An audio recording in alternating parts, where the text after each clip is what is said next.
मैं SP Bhardwaj classes Prayagraj YouTube channel में आपका हार्दिक स्वागत एवं अभिनंदन करता हूं। डिफरेंशियल इक्वेशन के फॉर्मेशन के बारे में आज हमको बात करनी थी। तो देखिए, फॉर्मेशन ऑफ डिफरेंशियल इक्वेशन क्या होता है, इस पर हम लोग बात करते हैं। हमारे पास एक सॉल्यूशन होता है और उसी सॉल्यूशन को डिफरेंशिएट किया जाता है। अब उस सॉल्यूशन में आपके पास क्या होते हैं, कुछ आर्बिट्रेरी कांस्टेंट्स होते हैं। तो जितने आर्बिट्रेरी कांस्टेंट्स होते हैं उस सॉल्यूशन को उतने ही बार डिफरेंशिएट किया जाता है। सॉल्यूशन मतलब यहाँ पर एक एक्सप्रेशन से बात कर रहा हूं। तो जितने बार डिफरेंशिएट किया जाता है, फिर जो डिफरेंशिएशन से आपकी इक्वेशंस मिलती हैं या जो डेरिवेटिव जो मिलते हैं, और यानी डिपेंडेंट वेरिएबल हो गया, उसके डेरिवेटिव जो हो गए, तो इनमें से डिपेंडेंट वेरिएबल और डेरिवेटिव को यूज करते हुए हम क्या करते हैं, इन सभी इक्वेशंस में से आर्बिट्रेरी कांस्टेंट्स को रिमूव करते हैं या एलिमिनेट करते हैं, यानी गायब करते हैं, उनको निकालते हैं, उसमें से हटाते हैं। तो जो इक्वेशन हमको मिलती है वही होती है आपकी डिफरेंशियल इक्वेशन। अब जैसे हमने एक एग्जाम्पल ले लिया यहाँ पर कि the differential equation of the family of curve y equal to a cos mu x plus b sin mu x where a and b are arbitrary constants is, यहाँ चार ऑप्शन दिए हैं, d2y upon dx square plus mu square y equal to 0। Second option में दिया है d2y upon dx square minus mu square y equal to 0। Third option में आपको दिया है d2y upon dx square equal to mu square, और fourth option में दिया है d2y upon dx square equal to minus mu square. ये चार ऑप्शन आपको दिए गए हैं, इनमें से एक ऑप्शन सही है। अब देखिए कैसे निकालेंगे। हमने आपसे कहा कि पहले क्या है, आपको एक सॉल्यूशन यानी एक एक्सप्रेशन दिया जाता है। एक्सप्रेशन आपको क्या दे दिया है, y equal to a cos mu x plus sin mu x, ये दे दिया है। तो चलिए पहले हम इसे लिख लेते हैं। तो यहाँ पर आपने इसका किया सॉल्यूशन की बात कर रहे हैं, तो आपको जो दिया है वो दिया y equal to a cos mu x plus b sin mu x, ये दिया गया है। ये पहली इक्वेशन आपने डाल दी है, एक्सप्रेशन दिया है, या आपको सॉल्यूशन दिया है। अब यहाँ पर देखेंगे आर्बिट्रेरी कांस्टेंट कितने हैं आपके पास, एक स्मॉल a है, दूसरा स्मॉल b है, ये बोला है a and b are arbitrary constant. तो स्मॉल a और स्मॉल b आपके पास आर्बिट्रेरी कांस्टेंट्स हैं। तो इसे हम कितने बार डिफरेंशिएट करेंगे, दो बार डिफरेंशिएट करेंगे। तो पहले तो इसे आप दो बार डिफरेंशिएट कर लीजिए आराम से, कुछ मत सोचिए उसमें, दो बार डिफरेंशिएट कर लीजिए। चलिए दो बार डिफरेंशिएट कर लेते हैं। तो यहाँ से पहली बार डिफरेंशिएट किया, ये हो जाएगा आपका y डैश इक्वल टू, यहाँ से a कांस्टेंट छूट जाएगा, cos mu x का कितना होगा minus sin mu x, differentiation हो जाएगा, mu x का करेंगे तो mu हो जाएगा, प्लस यहाँ पर आपका b कांस्टेंट छूट गया, sin का डिफरेंशिएशन cos होता है, तो sin mu x का डिफरेंशिएशन cos mu x हो जाएगा, और mu x का करेंगे तो mu हो जाएगा। इस तरह से y डैश इक्वल टू आप देखेंगे तो यहाँ से हो जाता है minus a mu sin mu x और प्लस b mu, और ये हो जाता है cos mu x। ये इक्वेशन आपकी सेकंड होगी। अब आपको क्या करना है, हमने आपको बताया था कि यदि आपके पास आर्बिट्रेरी कांस्टेंट दो है तो दो बार डिफरेंशिएट करेंगे, तीन है तो तीन बार डिफरेंशिएट करेंगे। यदि आपके पास आर्बिट्रेरी कांस्टेंट एक है तो एक बार करेंगे। यहाँ पर आपके पास आर्बिट्रेरी कांस्टेंट कितने, दो हैं, a और b, इसलिए इसे हमें क्या करना पड़ेगा, फिर डिफरेंशिएट करना पड़ेगा दूसरी बार भी। तो चलिए दूसरी बार डिफरेंशिएट कर देते हैं। तो ये y डबल डैश हो जाएगा, y double dash equal to कितना हो जाएगा, ये देखिए माइनस है, यहाँ पर माइनस हो गया, a हो गया म्यू, साइन का आपका कितना हो जाएगा, cos होगा तो cos म्यू x हो जाएगा, और म्यू x का क्या होगा म्यू, तो यहाँ पर म्यू एक पहले से था तो ये हो जाएगा म्यू स्क्वायर। अब यहाँ पर देखिए ये cos म्यू x है यहाँ पर, तो चलिए यहाँ पर आपने क्या लिया, यहाँ पर प्लस है, आपने प्लस लगाया, ये b है। अब यहाँ पर आपके पास क्या है, ये म्यू है, तो म्यू लगा दिया। cos का क्या होता है, माइनस साइन होता है, तो यहाँ पर चलिए मैं माइनस अब यहाँ कर दे रहा हूँ, तो ये हो जाएगा साइन म्यू x, और म्यू x का करेंगे तो क्या हो जाएगा म्यू, तो यहाँ म्यू का स्क्वायर हो जाएगा। ये हो गया इक्वेशन आपके पास कौन सी हो जाएगी, थर्ड हो जाएगी। अब तीन इक्वेशन आपको मिल गई। इन तीन इक्वेशन में से अब आपको क्या करना है, ए और बी को रिमूव करना है। ए और बी को रिमूव करना है। तो ए और बी को रिमूव करने के लिए अब आप देखेंगे यहाँ पर क्या है आपका, यहाँ से यदि आप म्यू स्क्वायर दोनों में से कॉमन ले लें तब आपका कितना हो जाएगा। चलिए यहाँ पर हम लोग ले लेते हैं, यदि Y double dash equal to आप यहाँ लिखना चाहेंगे तो माइनस म्यू स्क्वायर यहाँ से कॉमन हो जाएगा और ये आपके पास क्या बचेगा, ये आपके पास बचेगा ए म्यू एक्स। थोड़ा सा इधर लिख दे रहा हूं, Y double dash equal to minus mu square common हो जाएगा, ये आपके पास बचेगा ए कॉस म्यू एक्स बचा और plus B sine mu X बचा, ये बचा। तो Y double dash equal to minus mu square, ये वैल्यू हम देखेंगे कहां पर है, ये वैल्यू आपके फर्स्ट इक्वेशन में है, ये फर्स्ट इक्वेशन में ये वैल्यू यानी y की वैल्यू है। जैसे हम यहाँ y रख देंगे फिर इसमें आपका स्मॉल ए स्मॉल बी नहीं रहेगा। तो चलिए यहाँ पर आपने क्या रख दिया, y रख दिया और यहाँ पर लगा दीजिएगा, ये आपने यहाँ क्या यूज किया है, from equation first, equation first को आपने यूज कर दिया है। इसे इधर ट्रांसफर करें तो y डबल डैश इक्वल, ये y डबल डैश इसे इधर ट्रांसफर करें, इधर माइनस का इधर आएगा, ये प्लस का हो जाएगा, तो mu square y equal to 0 हो जाएगा। ये डिफरेंशियल इक्वेशन आपकी आ गई, यानी आपके पास जो ऑप्शन है वो कौन सा ऑप्शन सही है, फर्स्ट ऑप्शन आपके पास सही है। ये आपके पास इस तरह से इसमें जो सही हो गया वो कौन सा ऑप्शन सही हो गया, फर्स्ट ऑप्शन सही हो गया। अब आगे देखिए, इसी तरह के और भी आपको क्वेश्चंस मिल सकते हैं डिफरेंशियल इक्वेशन से रिलेटेड। कोई भी यदि फॉर्मेशन करने के लिए आता है तो इसी तरह से आप करेंगे, और कोई दिक्कत होती है, कोई प्रॉब्लम होती है तो आप मुझसे बात भी कर सकते हैं, आराम से समझ सकते हैं उसको, कोई दिक्कत वाली बात नहीं है। चलिए अब आगे हम लोग जो बात करेंगे वो हम बात करेंगे लीनियर डिफरेंशियल इक्वेशन क्या होती है। तो आइए लीनियर डिफरेंशियल इक्वेशन की हम लोग बात करते हैं। अब हम बात करते हैं लीनियर डिफरेंशियल इक्वेशन के बारे में। ये लीनियर डिफरेंशियल इक्वेशन क्या होती है ये हम बात करते हैं। तो देखिएगा, कोई भी जो डिफरेंशियल इक्वेशन होगी यदि उसकी सभी टर्म फर्स्ट डिग्री की होंगी, यानी all terms in first degree, each term in first degree, तो वो डिफरेंशियल इक्वेशन आपकी होगी लीनियर डिफरेंशियल इक्वेशन। यानी इसे हम क्या कह सकते हैं, हम इसे कह सकते हैं the differential equation containing each term in first degree is known as linear differential equation. उसे हम लीनियर डिफरेंशियल इक्वेशन कह देते हैं, otherwise non linear, otherwise non linear. अब एक चीज यहाँ पर ध्यान रखेंगे, फर्स्ट डिग्री की बात यहाँ पर हमने की है कि फर्स्ट डिग्री में होना चाहिए, तो इसका मतलब डिग्री हम किसकी लेते हैं, डिग्री जो ली जाती है वो डिपेंडेंट वेरिएबल और उसके डेरिवेटिव की ली जाती है। इंडिपेंडेंट वेरिएबल की डिग्री को इन्वॉल्व नहीं किया जाता है।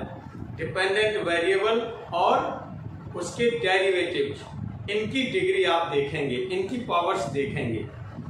इसका मतलब ये होगा कि ये डिफरेंशियल इक्वेशन में किसी भी टर्म में डिपेंडेंट वेरिएबल और उसके डेरिवेटिव का प्रोडक्ट भी नहीं होना चाहिए।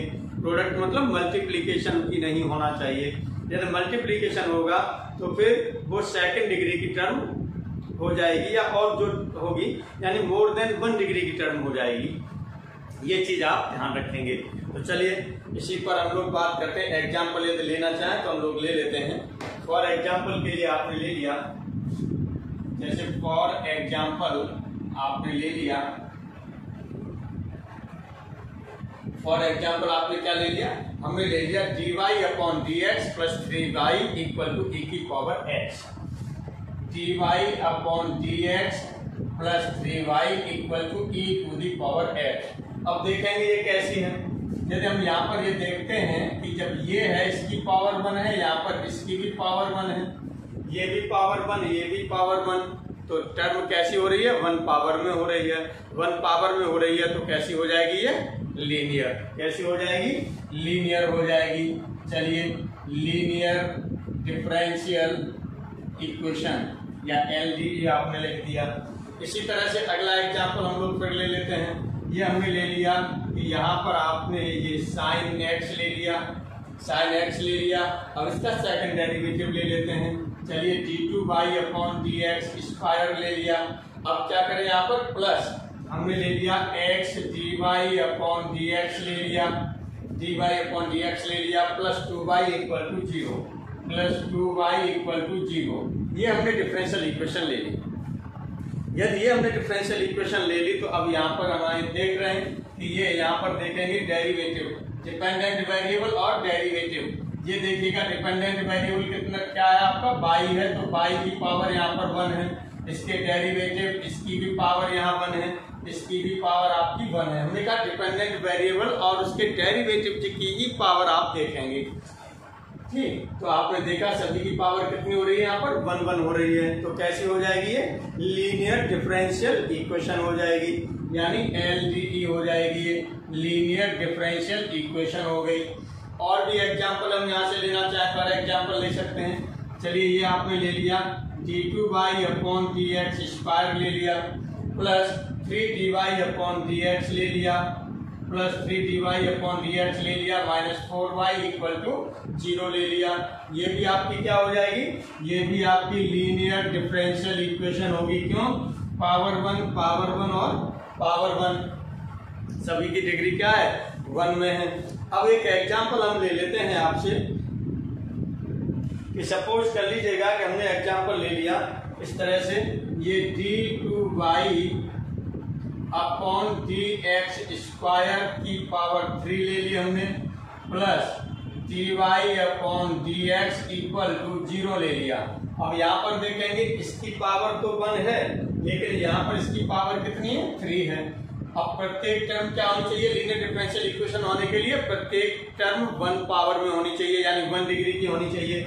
यहाँ पर ये 1 डिग्री की है, ये 3 डिग्री की है, ये 1 में नहीं है। इसका मतलब ये कैसी होगी, नॉन लीनियर डिफरेंशियल इक्वेशन होगी। ये कैसी इक्वेशन होगी, नॉन लीनियर डिफरेंशियल इक्वेशन होगी।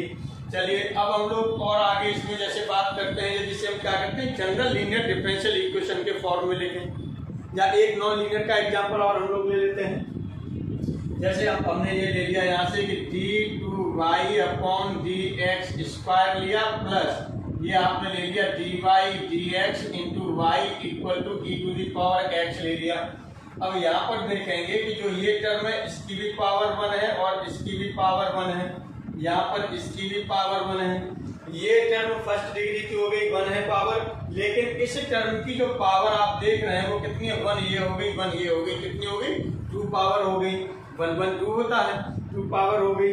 तो इसका मतलब ये कैसी डिफरेंशियल इक्वेशन होगी, नॉन लीनियर डिफरेंशियल इक्वेशन होगी, नॉन लीनियर डिफरेंशियल इक्वेशन होगी। अब हम लोग जो आगे बात करते हैं वो किस पर बात करते हैं कि यदि से हम जनरल इक्वेशन लिखना चाहें, general equation of linear differential equation यदि हम लिखना चाहें तो फिर उसे किस तरह से लिख सकते हैं, क्योंकि जनरल का मतलब होता है कि उसे जनरलाइज्ड करना, यानी सभी डिफरेंशियल इक्वेशन जितनी भी उस टाइप की डिफरेंशियल इक्वेशन होंगी वो उसी में समायोजित हो जानी चाहिए। तो ये जनरल का मतलब होगा।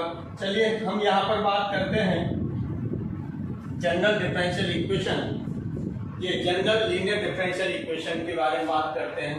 तो चलिए यहाँ पर हम ले रहे हैं general linear differential equation, general linear differential equation हम लेना चाह रहे हैं। तो चलिए हमने कहाँ से ले लिया, nth डेरिवेटिव से ले लेते हैं।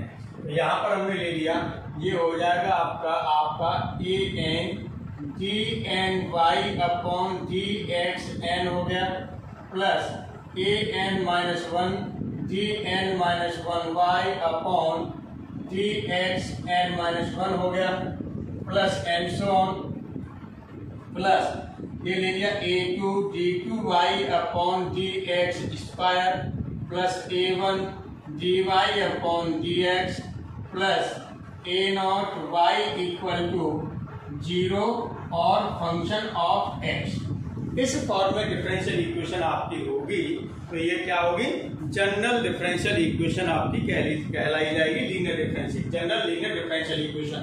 अब देखिए यहाँ पर हम कैसे ये कह रहे हैं, यहाँ पर आप देखेंगे कि जो ये डेरिवेटिव है इसकी पावर 1, इस डेरिवेटिव की भी पावर 1, इस डेरिवेटिव की भी पावर 1, इस डेरिवेटिव की भी पावर 1, डिपेंडेंट वेरिएबल की पावर 1, तो सभी टर्म्स इसकी क्या हो रही हैं, फर्स्ट डिग्री में है। तो इस तरह से ये आपकी क्या हो जाती है, जनरल लीनियर डिफरेंशियल इक्वेशन हो जाती है। अब यहाँ पर जो हम लोग बात करते हैं कि जनरल लीनियर डिफरेंशियल इक्वेशन से क्या क्या चीज निकल सकती है, इस पर हम लोग बात करते हैं। अब यहाँ से देखिएगा कि एक आपकी चीज बन जाती है, वो क्या बन जाती है, ये बन जाती है कि यदि an आपने ले लिया, ये an हो गया, an-1 हो गया, ऐसे ही और भी कॉन्स्टेंट्स आपके जो होंगे, जो भी आपको ये इनके डिपेंडेंट वेरिएबल और डेरिवेटिव के क्या दिखाई दे रहे हैं, ये कोफिशिएंट, डिपेंडेंट वेरिएबल और उसके डेरिवेटिव्स के कोफिशिएंट हैं। ये कोफिशिएंट आपके वेरिएबल भी हो सकते हैं और कांस्टेंट भी हो सकते हैं। तो सपोज कर लीजिएगा कि हमने ये मान लिए कि ये क्या है, कांस्टेंट्स हैं। यदि ये कांस्टेंट्स हैं तो फिर इस डिफरेंशियल इक्वेशन को हम क्या नाम देंगे? भाई लीनियर डिफरेंशियल इक्वेशन की प्रॉपर्टी यहाँ पर होल्ड कर रही थी तो हमने लीनियर डिफरेंशियल इक्वेशन नाम दे दिया। लेकिन अब हम मान रहे हैं कि यहाँ पर जो भी हमारे डिपेंडेंट वेरिएबल और उसके डेरिवेटिव जिन इनके जो सभी कोफिशिएंट्स हैं वो कैसे हैं, कांस्टेंट हैं। तब इसको क्या नाम देंगे?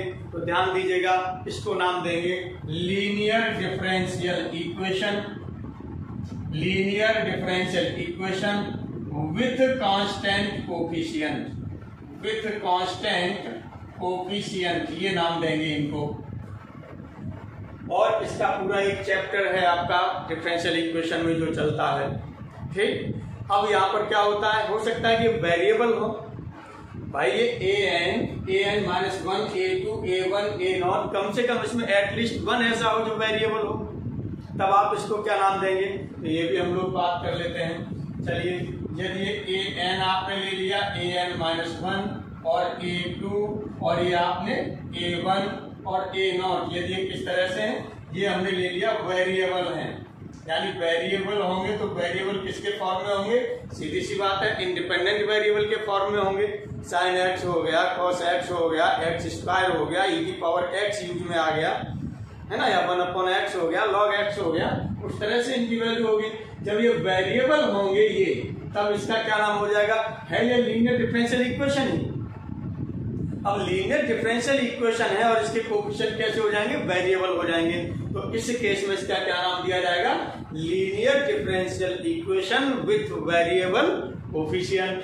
तो चलिए इसका नाम हम दे देते हैं, इसका नाम हम दे देते हैं linear differential equation with variable coefficient. इसका नाम हो जाता है linear differential equation with variable coefficient, ये नाम हो जाता है। चलिए अब होता क्या है, यदि हमने ये मान लिया कि यहाँ पर an-1, a2, यहाँ तक ये सब जीरो हो जाते हैं, a2 तक जीरो हो जाते हैं। तो यानी यहाँ पर यदि हमने ये ले लिया कि यहाँ पर जो आपके ये an, ये जो वैल्यूज हैं a2, यहाँ तक जितने हो रहे हैं ये सब क्या हो गए? जीरो हो गए। यानी an equal to an-1 equal to and so on, ये a2 तक आपके क्या हो गए? जीरो हो गए। और ये कैसा है, यहाँ पर ये आपके हो गए, ये हो गए। तो ये एक तरह से आप नॉन जीरो की तरह से ले सकते हैं, नॉन जीरो की तरह से ले सकते हैं। यानी एट लीस्ट, या हम कह सकते हैं कि यहाँ पर जो एट लीस्ट है आपका 1 जो है वो क्या होना चाहिए? नॉन जीरो होना चाहिए। एट लीस्ट 1 नॉन जीरो होना चाहिए इसमें से। तो चलिए अब इसमें से एक नॉन जीरो है तो इसको क्या नाम दे दिया जाएगा? ये जीरो हो जाएंगे। तो ये आपकी हो जाती है फर्स्ट ऑर्डर हो रहा है, यहाँ पर फर्स्ट डिग्री हो रही है। तो ये linear differential equation of first order and first degree हो जाती है। ये क्या हो जाती है? तब इसे हम कहते हैं linear differential equation of first order and first degree,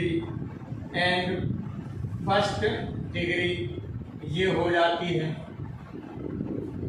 अब इसी तरह से यहाँ पर हम और इसमें चलेंगे कि यदि सपोज कर लीजिएगा कि यहाँ पर ये आपका क्या हो गया, यहाँ पर इसकी पावर कुछ बढ़ जाए, यानी ये सब जीरो हो जाए और यहाँ पर ये पावर बढ़ जाए यहाँ पर, तो वो फिर आपके किस में आने लगता है? फिर आने आपका लगेगा कि जो differential equation of first degree, वो sorry linear differential equation of first order but not first degree में आने लगेगा। यदि इसकी पावर बढ़ा दी जाती है तो लीनियर डिफरेंशियल इक्वेशन होगी आपकी, वो सॉरी डिफरेंशियल इक्वेशन होगी जो फर्स्ट ऑर्डर की होगी लेकिन फर्स्ट डिग्री की नहीं होगी। तो differential equation of first order and first degree से हम बोलने लगे।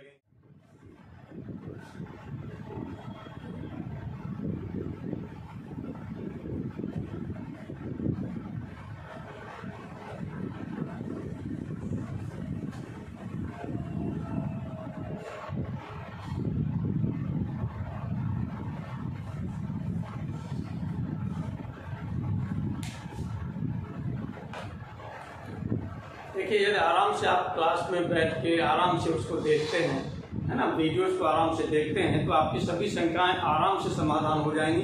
कोई ऐसी चीज नहीं बचेगी जो समाधान न हो। बहुत आराम से बिना किसी प्रॉब्लम के सब समस्याएं समाधान होती चली जाएंगी। इसीलिए थोड़ा पेशेंस बना करके रखिए और आराम से उसे पढ़ते रहिए। और ये जो समस्या आप लोगों की बहुत सी ढेर सारी समस्याएं बनी रहती हैं, मैं जानता हूँ ढेर सारी समस्याएं रहती हैं जिनके समाधान के लिए लोग पता नहीं कितने परेशान रहते हैं। कभी किसी के पास जाते हैं, कभी किसी के पास जाते हैं, लेकिन लास्ट में जो उसका रिजल्ट मिलता है वो ये मिलता है, जो परिणाम मिलता है वो आपकी समस्या वहीं के वहीं बनी रहती है, उसका कोई समाधान नहीं मिल पाता। तो मैं कोशिश करूंगा कि आप लोगों की जो समस्याएं हैं उनके समाधान हो जाएं, ठीक। और आप थोड़ा पेशेंस बना करके रखिएगा। जो अपनी प्रॉब्लम्स हैं आप शेयर कर सकते हैं। मेरा नंबर भी जो इसके व्हाट्सएप पर आता है, जो मेरा व्हाट्सएप नंबर है उस पर भी आप बात कर सकते हैं। ये स्क्रीन पर भी नंबर इस पर देता है, उस पर आप जो है अपने व्हाट्सएप के माध्यम से भेज सकते हैं। कोई प्रॉब्लम है तो समय मिलेगा तो जरूर इस पर कंसीडर किया जाएगा। यदि समय नहीं मिल पाया तो एक अलग बात है, वादा नहीं कर रहा हूं मैं, लेकिन कोशिश करूंगा कि आपकी समस्या को समाधान कर। चलिए, अब हम लोग यहाँ पर जो बात करते हैं वो सॉल्यूशंस ऑफ डिफरेंशियल इक्वेशन के बारे में बात करते हैं। आपने अभी पढ़ा था कि डिफरेंशियल इक्वेशन फॉर्म कैसे की जाती है। अब यहाँ हम सॉल्यूशन की बात कर रहे हैं, सॉल्यूशंस किस तरह से वो लिए जाते हैं। तो देखिए, पहले फॉर्मेशन ऑफ डिफरेंशियल इक्वेशन हो गया। तो अब जब किसी सॉल्यूशन से डिफरेंशियल इक्वेशन फॉर्म की जा रही थी तो इसका मतलब ये है कि उस डिफरेंशियल इक्वेशन को सॉल्व करने के बाद वो सॉल्यूशन मिलना चाहिए। तो इनिशियल स्टेट में कुछ चीजें ऐसी हो रही थी, वो सॉल्यूशन नहीं मिल पा रहे थे। जैसे मैं एक एग्जांपल आपके से ले लेता हूँ। एग्जांपल मैंने ले लिया, जैसे आपने ले लिया एक डिफरेंशियल इक्वेशन ले ली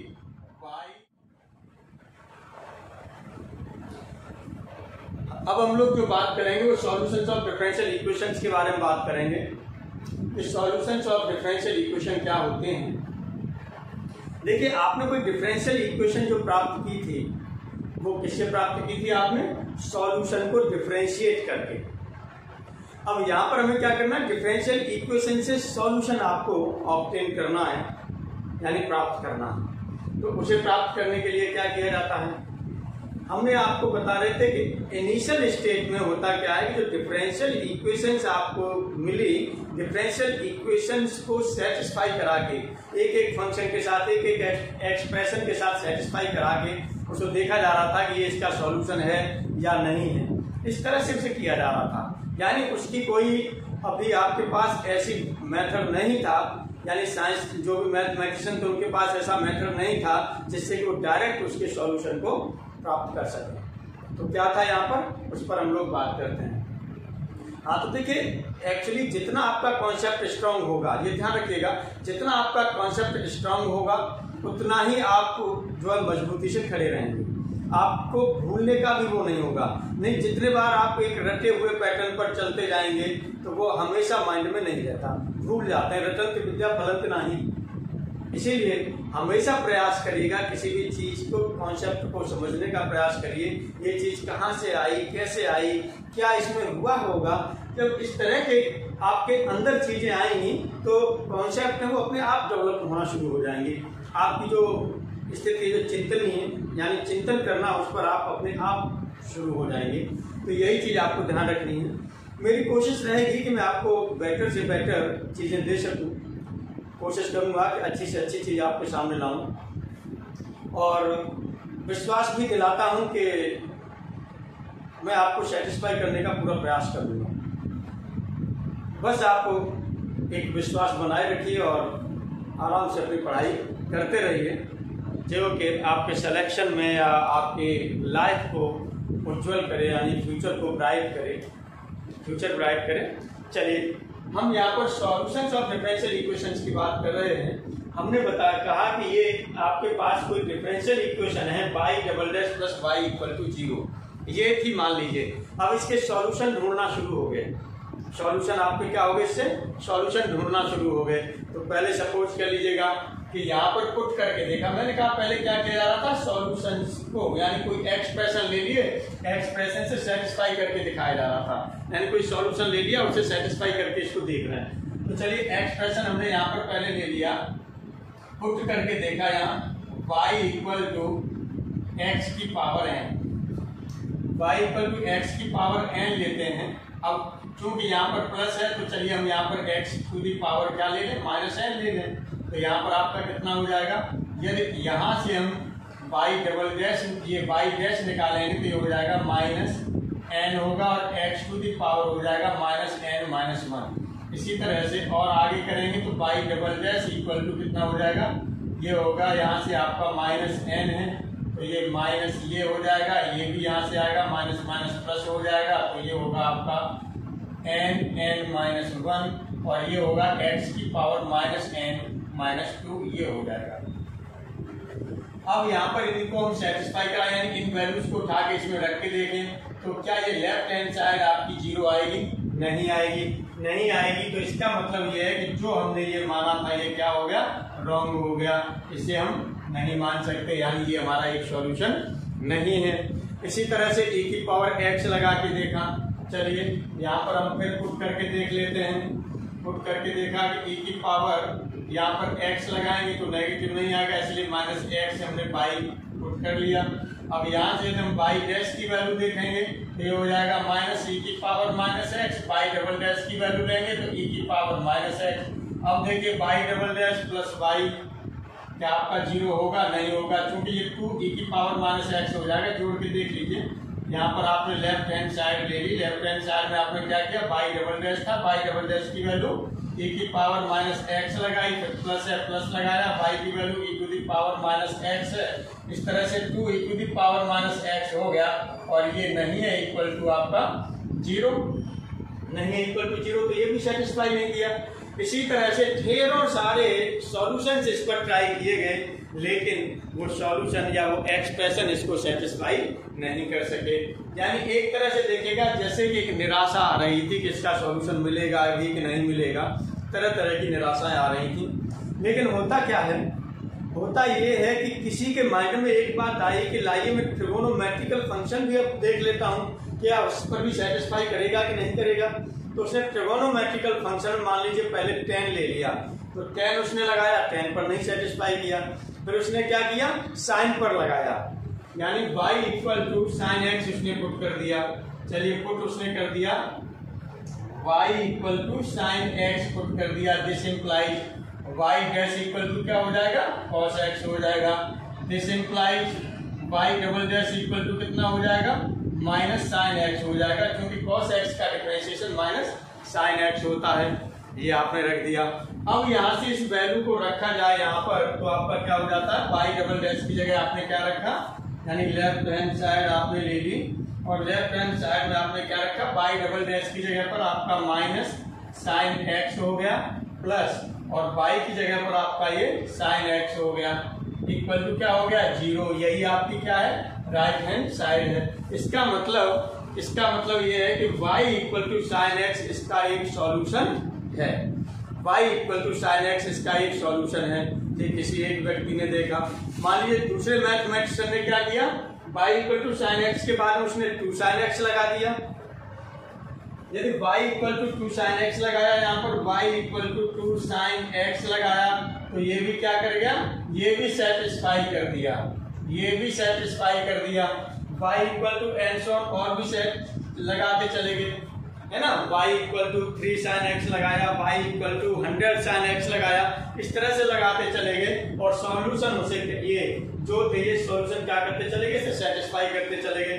तो चलिए लास्ट में हमने मान लिया कि y इक्वल टू ये लगा दिया c1 साइन x, ये भी लगा दिया तो ये भी क्या हो गया, सेटिस्फाई हो गया। अब ध्यान दीजिएगा y इक्वल टू यहाँ पर आपने जो साइन x लगाया ये क्या है, एक पर्टिकुलर वैल्यू है। y equal to 2 sine x लगाया ये भी एक पर्टिकुलर वैल्यू है। y equal to 3 sine x लगाएंगे, 4 साइन x लगाएंगे, 5 साइन x लगाएंगे, सब क्या है, पर्टिकुलर वैल्यू है।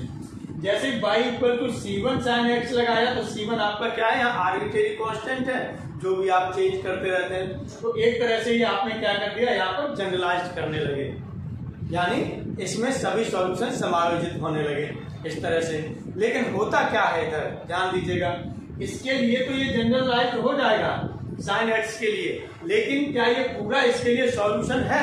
अब बात यहाँ पर आती है, तो ध्यान दीजिएगा।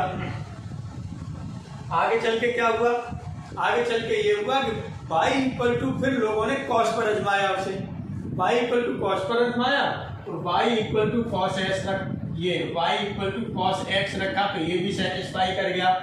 y equal to 2 cos x रखा ये भी सेटिस्फाई कर गया, and so on. y equal to चलिए c2 cos x रख दिया ये भी सेटिस्फाई कर गया। अब आप देखेंगे कि जनरलाइज्ड कहां पर हुआ, यानी अब कुछ लोगों ने क्या किया, कुछ लोगों ने ये किया कि y equal to sine x plus cos x के फॉर्म में रखा ये भी सेटिस्फाई कर गया, या y इक्वल टू है ना 11 sine x plus 19 cos x ये रखा मान लीजिए तो ये भी सेटिस्फाई कर गया।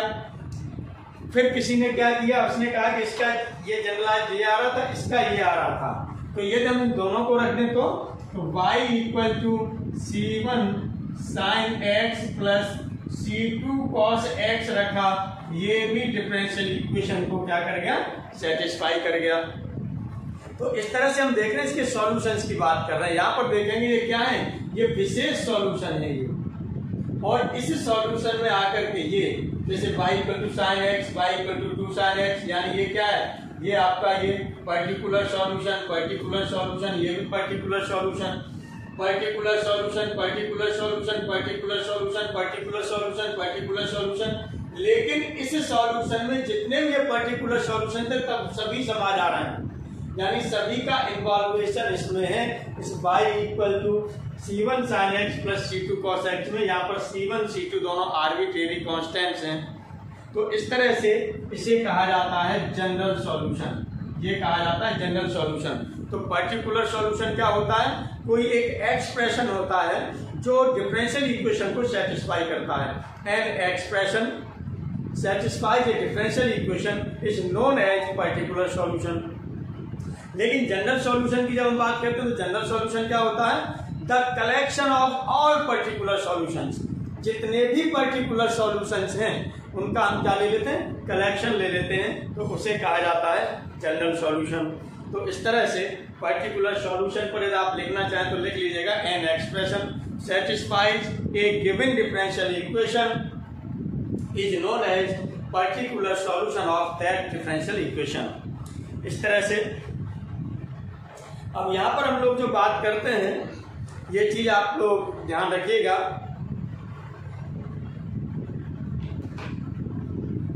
कि जो डिफरेंशियल इक्वेशन होती है वो सो मैनी, यानी ढेर सारे आपके पर्टिकुलर सॉल्यूशन रखे होती है, यानी a differential equation having so many particular solutions, ये होता है। जनरल सॉल्यूशन में क्या होता है, collection of all particular solutions of a differential equation is known as general solution. General solution क्या होता है, मैंने आपसे बताया कि जितने भी पर्टिकुलर सॉल्यूशन है उनका कलेक्शन ले लीजिए तो उसे हम जनरल सॉल्यूशन कहेंगे।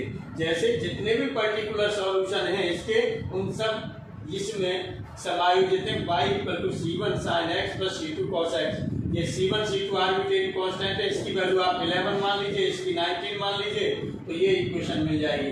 दोनों की वैल्यू c1 c2 की वैल्यू 1 मान लें तो आपको ये मिल जाएगा। अब सपोज कर लीजिए c1 की वैल्यू आप 0 मान लीजिए तो आपको ये मिल जाएगी, c2 की वैल्यू 0 मान लीजिए तो ये सॉल्यूशन मिल जाएगा। इसी तरह से c2 की वैल्यू 0 मान लीजिए, c1 की वैल्यू 2 मान लीजिए तो ये मिल जाएगा, है ना। तो इस तरह से जितने भी पर्टिकुलर सॉल्यूशन है वो इसमें समायोजित हैं, यानी इसके अंदर इन्वॉल्व हैं। तो इसीलिए इसे हम क्या कहते हैं, जनरल सॉल्यूशन कहते हैं। तो जनरल सॉल्यूशन में ध्यान रखेंगे, हमने बताया the collection of all particular solutions of a given differential equation is known as general solution of that differential equation। ठीक, अब यहाँ पर क्या होता है, अब ध्यान दीजिएगा, किसी भी डिफरेंशियल इक्वेशन का जो जनरल सॉल्यूशन होगा वो तो एक ही होगा। पर्टिकुलर सॉल्यूशन ढेर सारे हो सकते हैं, लेकिन जनरल सॉल्यूशन आपका क्या होगा, एक ही होगा। ये आप ध्यान रखिएगा। अब यहाँ पर जो हम लोग बात करते हैं वो बात करेंगे सिंगुलर सॉल्यूशन की। तो इस तरह से मैं यहाँ पर लिख देता हूँ कि सॉल्यूशंस के जो आपके टाइप बन जा रहे हैं वो कितने टाइप बन जा रहे हैं, 3 टाइप बन रहे हैं। पर्टिकुलर सॉल्यूशन होता है, एक जनरल सॉल्यूशन होता है और एक सिंगुलर सॉल्यूशन होता है। तो उनके बारे में भी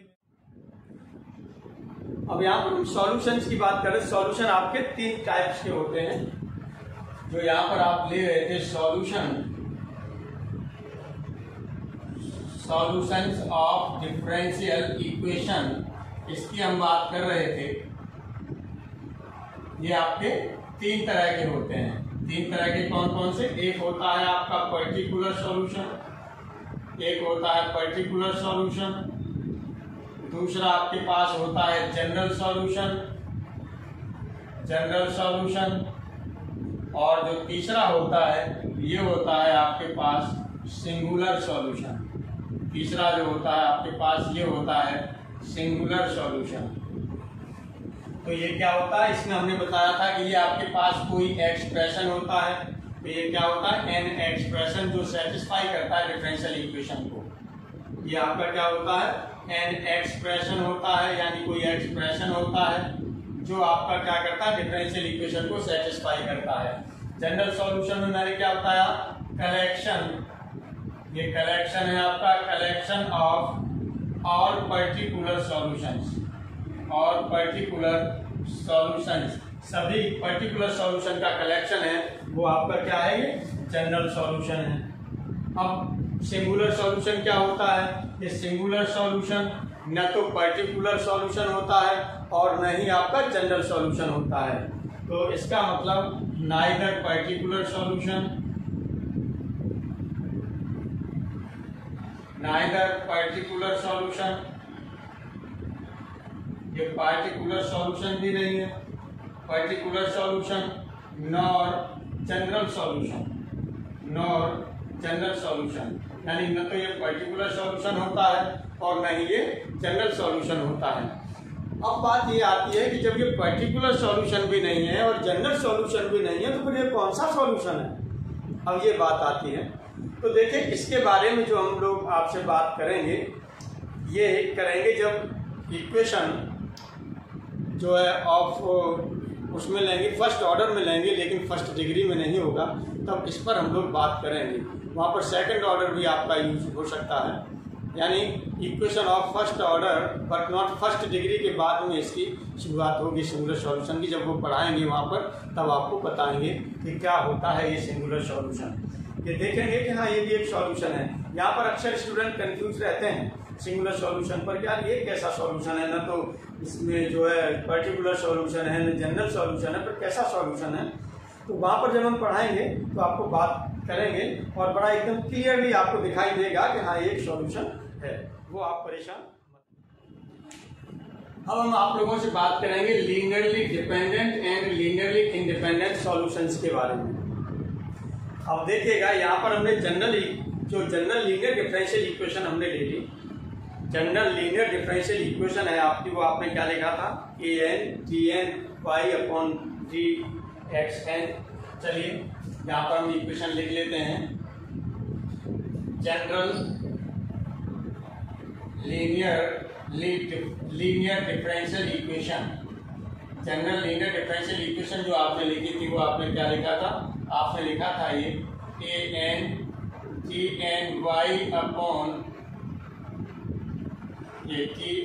यानी nth डेरिवेटिव है, प्लस AN-1, और यहाँ पर आपने लिया है n-1वां डेरिवेटिव लिया है। इसी तरह से और आप प्लस आगे बढ़ते चले गए, यहाँ पर आपने हो गया A2, ये हो जाएगा d2y/dx² प्लस A1 ये हो गया आपका dy/dx हो गया, प्लस A0 y = 0 या फंक्शन ऑफ x, ये होता है आपके पास में। अब हमको पता है कि यहाँ पर आपके कितने हैं, ये an-1 a2 a1 a0 ये सभी हमने क्या मान लिए, कॉन्स्टेंट्स मान लिए, आर्बिट्रेरी कॉन्स्टेंट्स हैं। आर्बिट्रेरी कॉन्स्टेंट्स हैं तो इनके क्या होंगे, उतने ही आपके सॉल्यूशंस भी होंगे। चलिए सॉल्यूशन हमने मान लिए इसके कि y1 y2 y3 and so on yn इसके सॉल्यूशन हैं। ठीक, लेट यहाँ पर हमने मान लिया कि इसके जो सॉल्यूशंस हैं वो सॉल्यूशन हमने क्या मान लिए, लेट ये हमने मान लिया कि y1, y2 and so on yn, इसी के इक्वेशन फर्स्ट लिख दीजिएगा, ये आपके क्या है, आर सॉल्यूशंस। चलिए ये सॉल्यूशंस मान लिए आपने, solutions of first differential equation के सॉल्यूशंस मान लीजिए। जैसे आपने वहाँ डिफरेंशियल इक्वेशन फॉर्म की थी, है ना, तो a आर्बिट्रेरी कांस्टेंट के रूप में, उसके साथ में एक कांस्टेंट आ रहा था प्लस लग के, फिर दूसरा वो हो रहा था, तो इसे हम y1 y2 से डिनोट कर दें। यानी इसका मतलब ये है कि तब इसका जनरल जो सॉल्यूशन होगा वो क्या होगा, देन तब हमने यहाँ पर ले लिया जनरल सॉल्यूशन ऑफ फर्स्ट।